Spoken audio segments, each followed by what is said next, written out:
BJP की खट्टर सरकार ने पिछले 9 साल में प्रदेश का बेड़ा गर्क कर दिया है। मुझे ये कहने में बिल्कुल भी संकोच नहीं है कि पूरी तरह से फेल हो गई बीजेपी की सरकार। हरियाणा के 9 साल कर दिए बेकार। खट्टर साहब, आपने कल मीडिया के सामने खूब पीठ थपथपा के अपनी खुद ही बहुत तारीफ कर ली, लेकिन हरियाणा के जो सबसे महत्वपूर्ण मुद्दे हैं उन पर हरियाणा सरकार पूरी तरह से फेल हो गई पिछले 9 साल के अंदर। ये हरियाणा का जनमानस जानता है, एक एक व्यक्ति जानता है। मैं आपसे हरियाणा के 9 सबसे महत्वपूर्ण मुद्दों के ऊपर 9 सवाल पूछूंगा कि आज के दिन में क्या स्थिति है इन 9 महत्वपूर्ण मुद्दों पर हरियाणा की। लेकिन सबसे पहले शुरुआत आज कानून व्यवस्था की स्थिति से कर लेते हैं, क्योंकि ताजा वाकया जो ध्यान में आया है वो ये कि प्रदेश के गृह मंत्री बेचारे कह रहे हैं कि 372 आईओ को सस्पेंड कर दीजिए, क्योंकि इन्होंने कोई अपने इन्वेस्टिगेशन ठीक से नहीं किए, केस ठीक से नहीं सुलझाए। 372 आईओ को सस्पेंड करने का गृह मंत्री आदेश देते हैं, लेकिन दुर्भाग्य देखिए, हरियाणा में कानून व्यवस्था की स्थिति देखिए, सरकार की स्थिति देखिए कि 72 घंटे बीत जाने के बाद भी एक भी आईओ को सस्पेंड नहीं किया पुलिस विभाग ने। जिस प्रदेश में गृह मंत्री की नहीं चलती हो पुलिस पे, उस प्रदेश में कानून व्यवस्था की क्या हालत होगी आप आसानी से अंदाजा लगा सकते हैं। उसके बाद गृह मंत्री ने वायरलेस पे भी खूब जोर जोर से बोल के अपने अधिकारियों को यह कह लिया कि मुझे आज शाम तक आदेश चाहिए इन 372 अधिकारियों के सस्पेंशन का। अभी तक तो उस पे भी कोई अमल होता हुआ नजर नहीं आ रहा है। यहां सरकार का इकबाल कैसा है, जिस प्रदेश में गृह मंत्री की नहीं चलती हो पुलिस विभाग पे, जिस प्रदेश में पुलिस गृह मंत्री की नहीं सुनने को तैयार हो, वहां पे कानून व्यवस्था की स्थिति की हालत का अंदाजा आप आसानी से लगा सकते हैं।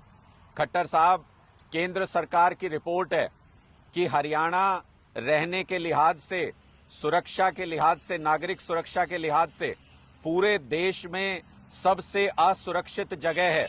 नागरिकों के रहने के लिए सबसे असुरक्षित जगह बन चुका है हरियाणा आपके राज्य में। इससे आप अंदाजा लगाइए कि कानून व्यवस्था की क्या स्थिति है। हरियाणा में महिलाओं के खिलाफ अपराध के मामले लगातार बढ़ते जा रहे हैं, रेप के मामले लगातार बढ़ रहे हैं, महिलाओं के खिलाफ बाकी अपराध लगातार बढ़ रहे हैं। और ये सब आपके कारण है खट्टर साहब। जब आपने अपने एक मंत्री को, जिसके ऊपर महिला से छेड़छाड़ का आरोप है, गलत व्यवहार का आरोप है, चार्जशीट फाइल हो चुकी है, सबूत जांचने के बाद पुलिस ने चार्जशीट फाइल कर दी कोर्ट में, उसके बावजूद आप विधानसभा में टेबल थपथपा के कहते हैं नहीं हटाऊंगा इस मंत्री को, नहीं हटाऊंगा। ऐसे व्यक्ति को आपने मंत्री बना के अपने मंत्रिमंडल में रखा हुआ है। हरियाणा ओलंपिक संघ का अध्यक्ष बना के पता नहीं कितनी महिला खिलाड़ी उसमें तैयारी करती हैं, आपने उनके सिर पर बिठाया हुआ है अपने मंत्री को। ऐसी स्थिति में क्या मैसेज जाता है खट्टर साहब? नीचे तक आपने मैसेज दिया हुआ है कि विधायक अपने दोस्तों को बचा लें, पुलिस अधिकारी अपने दोस्तों को बचा लें, मंत्री अपने दोस्तों को बचा लें, तो फिर अपराध तो बढ़ेगा ही। पूरे हरियाणा के अंदर आज के दिन में अलग अलग गैंग पनप रहे हैं।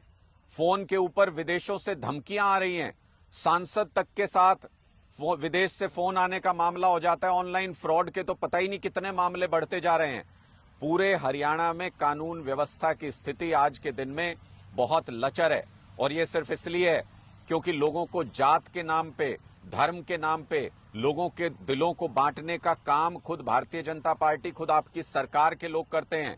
हमने पूरे हरियाणा के अंदर जातिगत माहौल बदलते हुए देखा आपके राज में।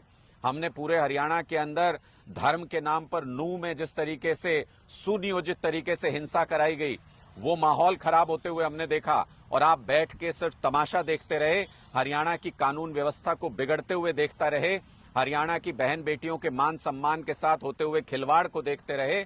और आपके गृह मंत्री, जिनको जिम्मेदारी दे रखी है कानून व्यवस्था को संभालने की, उनकी पुलिस सुनती नहीं है आपके राज्य में। हो सकता है आपकी अंदरूनी लड़ाई हो, लेकिन प्रदेश आज के दिन में सबसे खराब कानून व्यवस्था के दौर से गुजर रहा है। आपने हरियाणा के लोगों की सुरक्षा को नजरअंदाज कर दिया। आपने तो कैमरे पे आके ये बयान तक दे दिया कि हर नागरिक को सुरक्षा उपलब्ध कराना हमारे लिए मुमकिन नहीं है। जिस प्रदेश का मुख्यमंत्री ये कह दे, उसमें अपराधियों के हौसले कितने बुलंद होंगे इसका अंदाजा आसानी से लगा सकते हैं। तो पहला मुद्दा खट्टर साहब, जो कानून व्यवस्था का मुद्दा है, जो नागरिकों की सुरक्षा का मुद्दा है, पिछले 9 साल में आपकी सरकार उस मुद्दे पर पूरी तरह से फेल साबित हुई है। अगले 8 मुद्दे भी महत्वपूर्ण मुद्दे जो हरियाणा के लिए हैं, उन पर एक एक करके मैं आपके सामने सवाल रखूंगा। आप जवाब दे सकते हैं तो जवाब दीजिएगा।